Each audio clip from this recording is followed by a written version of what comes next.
বর্তমান সময়ে বহু কৃষক বাড়তি লাভের আশায় পাট চাষ করে থাকেন। বছরের এই মরশুমে এই চাষ করা বেশ অনেকটাই লাভজনক বলে প্রমাণিত। তবে সঠিক পদ্ধতি এবং বেশ কিছু নিয়ম মেনে এই পাট চাষ করতে হবে। তবেই এই চাষ থেকে অধিক মাত্রায় লাভ পেতে পারবেন কৃষক। পাট চাষের ক্ষেত্রে সবচেয়ে গুরুত্বপূর্ণ বিষয়টি হলো পাটের সঠিক প্রজাতির নির্ণয় করা। মূলত দু ধরনের পাট দেখতে পাওয়া যায়। জমিটাকে চাষ করে নিতে হয়। তারপরে কিছু ফসফেট বা ডিউপি দুটো মিশালে করে দিতে হয়। দেওয়ার পরে বীজ বোনার পরে আবার মই টই দিয়ে ছাড়ি দেই। মানে এই যে পাট চাষের মধ্যে যেটা দেখা যাচ্ছে প্রচুর পরিমাণে আগাছা হচ্ছে। হ্যাঁ, এই আগাছা নিয়ন্ত্রণের জন্য আপনারা কি করেন? আগাছা নিয়ন্ত্রণের জন্য বর্তমান তো কোনো ওষুধ দিইনি আমরা। একবারে খালি ওই নির্গেশন করি, ওইটাই বাস, আর কোনো ওষুধ মারি না। আগাছাতে মানে ওষুধ দিলে কি হয়? ওষুধ দিলে হয়তো ভালো হবে, কিন্তু আমরা তো করি না, খরচা বেশি পড়ে, বেনিফিট কম আসে তাতেই। এই দু ধরনের পাটের মধ্যে একটি হলো তিতো পাট, আরেকটি হলো মিঠা পাট। এই পাটের মধ্যে মিঠা পাট চাষ করা হয় মূলত খাবার উদ্দেশ্যে এবং তিতা পাট চাষ করা হয় বাণিজ্যিক উদ্দেশ্যে। পাট চাষ করতে আনুমানিক বিঘে প্রতি খরচ হয় 15,000 টাকার মতন। তবে লাভ আসে দ্বিগুণেরও বেশি। তাই তো যে কোনো কৃষক নিজেদের লাভের মাত্রা বাড়িয়ে তুলতে চাইলে এই পাট চাষ করতে পারেন এই মরশুমে। ফলে অনেকটাই লাভ পাবেন তারা। আর এমনি সার কি দেন?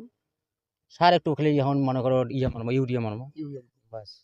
এই যে মানে মূলত কোন পাটটা চাষ করে বেশি লাভ? মানে এই হাওয়ার যেটা মিঠা পাট আছে ওটা না যেটা তিতো না, পাট? না, তৃতীয় পাটটায় বেনিফিট বেশি আসে একটু। কিরকম? কারণ এটা তো মনে করো খাওয়া পাটটা তো ওখানে হাটে বাজারে বিক্রি হয় মুঠ হিসেবে, আর এটা তো মনকে মন পাট বিক্রি হবে, দামটা বেশি? দামটা বেশি পাওয়া যাবে। কতদিন ধরে এই পাট চাষের সঙ্গে যুক্ত আপনারা? পাটটা আমি ছোট থেকে বাবা যখন বাঁচি ছিল তখন থেকেই করি।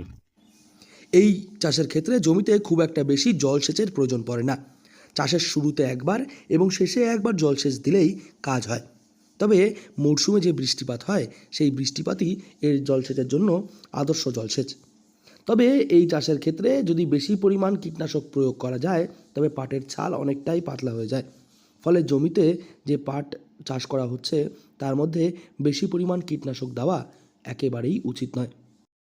আর এই যে রৌদ্র হচ্ছে প্রচন্ড পরিমাণে, হুম। এর ফলে কতটা ক্ষতি হতে পারে? না, না, বর্তমানকার রোদে কোনো ক্ষতি হবে না, কারণ রস ফস সব আছে না। যদি বৃষ্টি না হয়, যদি হ্যাঁ, রোদ আসে তখন কি অসুবিধা হবে? তাহলে একটু অসুবিধা হবে, গাছ মারা যাবে। গাছ গাছ মারা যাবে, মানে গাছ কি পুড়ে যায়? হ্যাঁ, পুড়ে যায়। তাহলে ক্ষতিটা বোঝেন কিভাবে?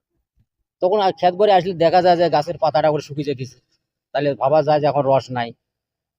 এমনি কতটা জলসেচ দিতে হয়? 2 বার দিলেই অনেক মানে হয়ে যায়। সারাদিনে না না, না, শুরু থেকে শেষ পর্যন্ত আর কি দুবার দিলেই হয়? 2 বার দিলেই হয়ে যায়। বর্তমানে যে সমস্ত কৃষকেরা অধিক লাভের আশায় চাষাবাদ করতে চাইছেন তারা অবশ্যই তিতা পাট চাষের মাধ্যমে লাভের মাত্রা বাড়িয়ে তুলতে পারবেন।